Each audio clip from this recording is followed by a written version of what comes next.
हरे कृष्णा। आज चारों वैष्णव संप्रदाय के जो सिद्धांत हैं उसके ऊपर चर्चा करेंगे। इसके साथ साथ शंकराचार्यों के द्वारा अद्वैतवाद सिद्धांत पर चर्चा करेंगे। अब भगवान श्री चैतन्य महाप्रभु अचिंत्य भेदाभेद तत्वों पर चर्चा करेंगे। इसलिए आप जरूर ये वीडियो को सुनना है, देखना है और बहुत सारे सिद्धांत बात को आपको भी पता चल जाएगा ये वीडियो के माध्यम से। फर्स्ट हमें शंकराचार्य के अद्वैतवाद सिद्धांत क्या उसके ऊपर कहने के लिए जा रहे हैं। अद्वैत जो जीव और परमात्मा भगवान उसमें दो नहीं है, एक है। उसको अद्वैत दो नहीं, अद्वैत दोनों नहीं है, एक है। जो जीवात्मा परमात्मा कोई भेद नहीं है। इनकी जो परम सत्य मत्य जो सिद्धांत प्रस्तुत करते शंकराचार्य, परम तत्व जो परम सत्य है उनके सामने वो ब्रह्म है। ब्रह्म मतलब निराकार ज्योति प्रकाश ब्रह्म है। और जीव आत्मा यहाँ जो जीवात्मा जो आत्मा कहते हैं, सोल कहते हैं, वो अभी माया द्वारा वशीभूत है। अब माया द्वारा वशीभूत है, जो शरीर छोड़ेगा माया मुक्त होगा, वो ब्रह्म में लीन हो जाएगा। वही निराकार में वो निराकार हो जाएगा। और अद्वैत इसलिए दो नहीं है कहा जाता है, इसको अद्वैत मनाने का। सभी ब्रह्म का विकार है, सभी ब्रह्म का, जैसे भगवती गीता में मम्मी अंश मेरा अंश है जीवात्मा जैसे कहे उसी हिसाब से उन्होंने समझाए। और ये ब्रह्म में लीन हो जाएगा, इसको अद्वैत सिद्धांत कहा जाता है। वही बोलते जो भी वही है तत्वमर्षि, जो ब्रह्म को वो जो है वही है, आप हैं। बहुत उसको उदाहरण साथ में कहा जाता है। उसको कहते हैं जैसे ही उनको विशेषकर मायावादी वाला इसको माया बोलते हैं। ये जीव माया में फंसा हुआ है, अभी माया से मुक्त होने से वो ब्रह्म में लीन हो जाएगा। कि भगवान भी धरती हम जैसे जिसको भगवान राम कृष्ण हरिया लीला कर रहे हैं उनको अध्यय भी माया मानते। खाली जीव को नए माया द्वारा वशीभूत होते हैं, वो कहते वो भी माया में आते हैं और शरीर छोड़ने के बाद वो भी लीन हो ब्रह्म में। वो परम सत्य जो ब्रह्म है वो ब्रह्म में एकाकार हो जाते हैं। वो परम सत्य जो है वो परम ब्रह्म जो परम ज्योति है, परिम प्रकाश है, निराकार ज्योति निराकार, उसी से ये साकार स्वरूप में यहाँ धरती पर लीला करते। उन्हीं की मत है, इसको अद्वैत सिद्धांत कहते। कोई एक है ब्रह्म है, एक ब्रह्म द्वितीय नास्ति, उनके जो सिद्धांत है इसको अद्वैत सिद्धांत कहा जाता है। और ये सिद्धांत को हम समझेंगे, जब समझ जाएंगे ठीक से तो वैष्णव दर्शन सिद्धांत को हम ठीक से समझ पाएंगे। जब तक मायावादी सिद्धांत को हम नहीं समझ नहीं पा रहे, इसीलिए इसको बोलते हैं माया है। ये संसार जो है ये माया है, और वो माया भगवान की विकार स्वरूप है। और यहाँ से माया से मुक्त हो जाएंगे तो वो पुण्य ब्रह्म में लिखा हो जाएगा, वो एक ही हो जाएगा, एकत्ववाद हो जाएगा। इसको बोलते अद्वैतवाद कहा जाता है। उसके उदाहरण वो लोग बहुत समझाते। मायावादी लोगों को ये बहुत बड़ा जो कहानी उदाहरण, जैसे वो कहते हैं कोई भेड़ की बाई चांस कोई जंगल में कोई सिंगनी बचा दे दिया, सिंग बचा दे दिया। जो सिंग बचा दिया था वो भेड़ की किसी कारणवश में वो भेड़ की जो देखभाल करते भेड़ की पॉल में उनका बच्चे को छोड़ दिया।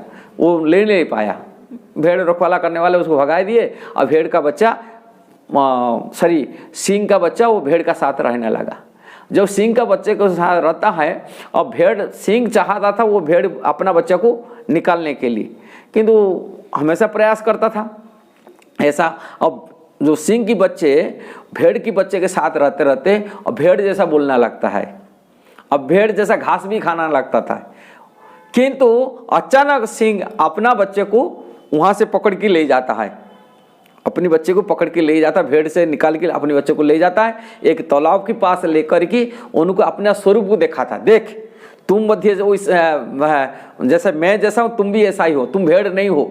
उनका परिचय कराता है। जब परिचय कराता हूँ, परिचय पाने के बाद में बोल तुम मैं घास चरने वाला नहीं हूँ, तुम मांस खाने वाला, वो भेड़ खाने वाले हो। अपनी स्वरूप दिखा कर कि उन्होंने अपने स्वरूप ज्ञात करा था, वो वैसा ही बन जाता है। और उसे शेर बन जाता, शेर के जैसा ही होता है। ऐसा ही ये कहते हैं जो ब्रह्म आत्मा है, ये भगवान की आत्मा, ये सच्चिदानंद स्वरूप है, सच्चिद आनंदमय है, और ये आत्मा शरीर के बंधन में माया में वशीभूत तो है। इसलिए ये माया से जब निकलता है, जब गुरु सदगुरु उनको ले जाता है, भेड़ की पल से निकाल लेता है, माया गुरु भेड़ से बचा करके उनको दिखा देता है ये ज्योति है, तुम्हारा स्वरूप है, तुम है ज्योति है, निराकार ब्रह्म है, और वो ज्योति से वो लीन करा देता है और लीन में हो जाता है। वो गुरु सदगुरु लेके जाता है, मुक्त करा देता है, और उनका स्वरूप बने वो भी जैसे ही परम सत्य साथ वो लीन हो जाता है। इनकी यही फिलोसफी है। और लोग उसमें सोचते कभी आत्मा को दिखा नहीं, आत्मा तो निराकार उनके सामने में, आत्मा निराकार है और परम सत्य वो भी निराकार है, और निराकार से निराकार लीन हो जाते।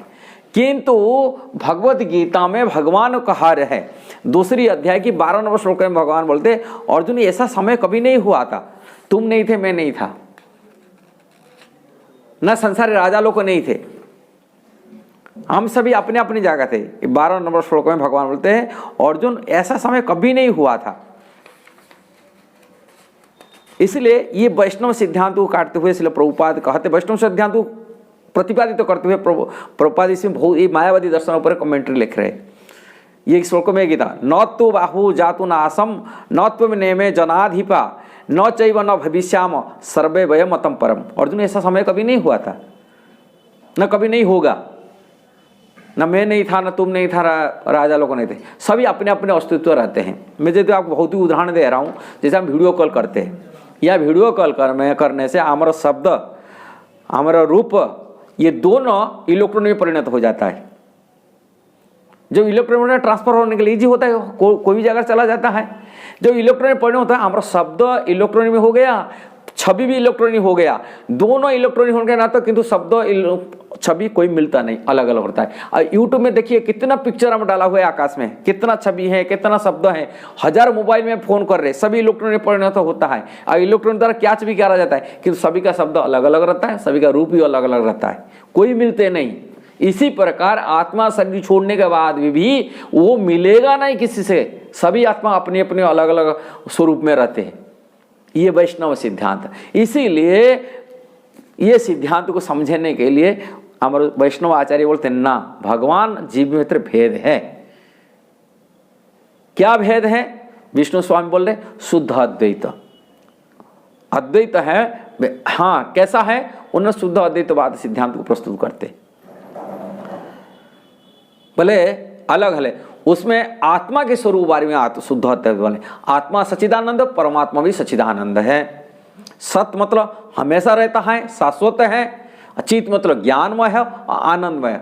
आत्मा भी ज्ञानमय है, आत्मा भी ज्ञानमय है, आत्मा शाश्वत हमेशा रहता है, और आत्मा आनंदमय है। ऐसे ही भगवान मध्य भी आनंदमय है, भगवान भी हमेशा रहता है, और भगवान आनंदमय है। इसलिए शुद्ध अद्वैत, द्वैत नहीं, इसी अद्वैतवाद को इसी शुद्ध अद्वैत रूप में विष्णु स्वामी बोल रहे हैं, रुद्र संप्रदाय के आचार्य।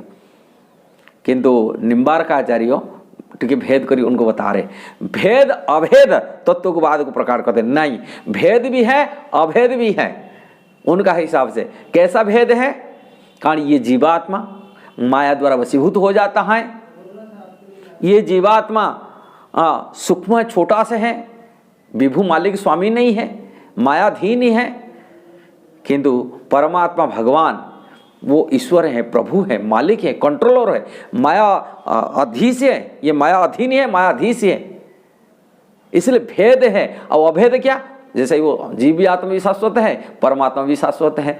जीवात्मा ज्ञानमय है, वो भी ज्ञानमय है, और जीवात्मा आनंदमय, ये आनंदमय। किंतु यहाँ जो ज्ञानमय है, इनका सूक्ष्म ज्ञान होता है, छोटे से होता है, कम होता है। किंतु परमात्मा सर्वज्ञ होते, जीवात्मा सर्वज्ञ ने, ज्ञानमय ने मतलब सर्वज्ञ ने। इसलिए से द्वैत अद्वैत दोनों को मत को प्रकट करते हैं निम्बार्क आचार्य। इसके बाद माधवाचार्य बोलते हैं द्वैत तो दोनों अलग अलग है, जीवात्मा अलग है, परमात्मा अलग है, उसको कभी मिला नहीं सकता, अद्वैत तो नहीं है। इसलिए पूरी मायावाद खंडन करते हुए बोले ना, जीवात्मा कभी भगवान के साथ बराबर नहीं हो सकते।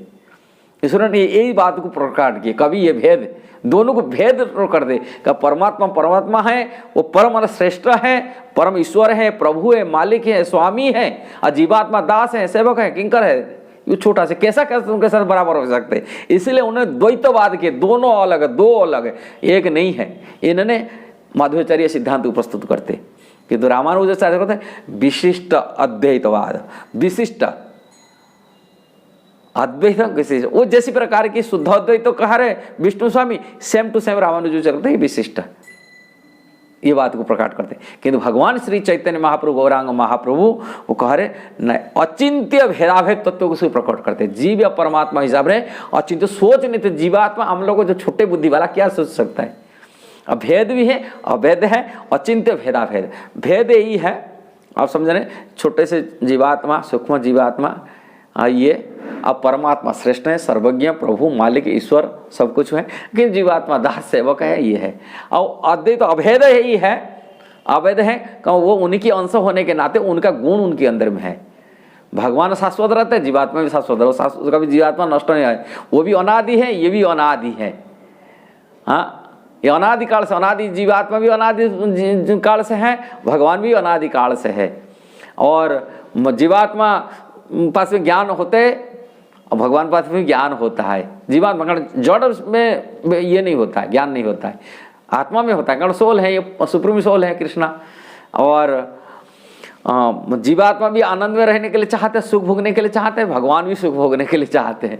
ये सही अभेद तत्व होता है, किंतु भगवान सुप्रीम है और उनकी कंट्रोल है, माया का कंट्रोल है, अभेद है इनकी। इसलिए ये जो चीज अब जीवात्मा अपना विचार से, अपनी बुद्धि से समझ नहीं पाएगा, इसलिए भगवान बोल रहे अचिंत्य, सोच नहीं सकता अपने बुद्धि से भगवान के तत्व को, कि आत्म तत्व को बुझने के लिए समझ। जैसे भगवान भगवती गीता में बोलते कितने बुद्धिमान लोग है, ये जो गीता की श्लोकों का आत्मावारी जो चर्चा करते, आत्मावारी में ज्ञान लेते, उन्हीं दिमाग ऐसा ही हो जाता है। भगवती गीता में भगवान ये बात को पुष्टि करते और कहते हैं, भगवती गीता में दूसरी अध्याय में बोलते, लोग ये गीता को जो पढ़ते हैं, आत्मा के बारे में जिज्ञासा करते, सोचते हैं, वो आश्चर्यवत पश्यति कश्चिदेन आश्चर्य बदती तत्व तत्वचान्य आश्चर्य बचै न मान्य शुणंती श्रुत्वापेन वेद न शैव कश्चिन। सुनने के बाद भी मध्य सुनकर समझ में नहीं आता है।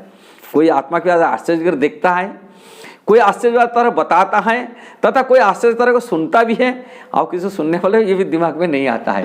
ये भगवान की बात है, एक श्लोक में बता रहे, भगवती गीता की 21 नंबर श्लोक में बता रहे, 21 ना 29 नंबर, ये भगवती गीता की ये बता रहे भगवान ने, माने 29 नंबर श्लोक में, 29 नंबर श्लोक में भगवान बता रहे कि आश्चर्य। इसलिए भगवान चैतन्य के लिए अचिंत्य, सोच नहीं सकते हम लोग को। इसकी आत्मा की परिकल्पना हम जैसे अपनी भौतिक जड़ बुद्धि से समझे, कैसा समझेगी? इसलिए इतना समझाना है। हमारा आचार्य लोग को जैसा समझाए, उनको यदि हम अनुसरण करते हैं और भगवान के अनुगत होते हैं, उन्हीं के अनुकंपा से में थोड़ा बहुत हमें समझ पाते हैं। जैसा समझ रहे, अच्छा लगा तो जरूर उसको शेयर करना, सब्सक्राइब करना, लाइक कमेंट देना। हरे कृष्णा।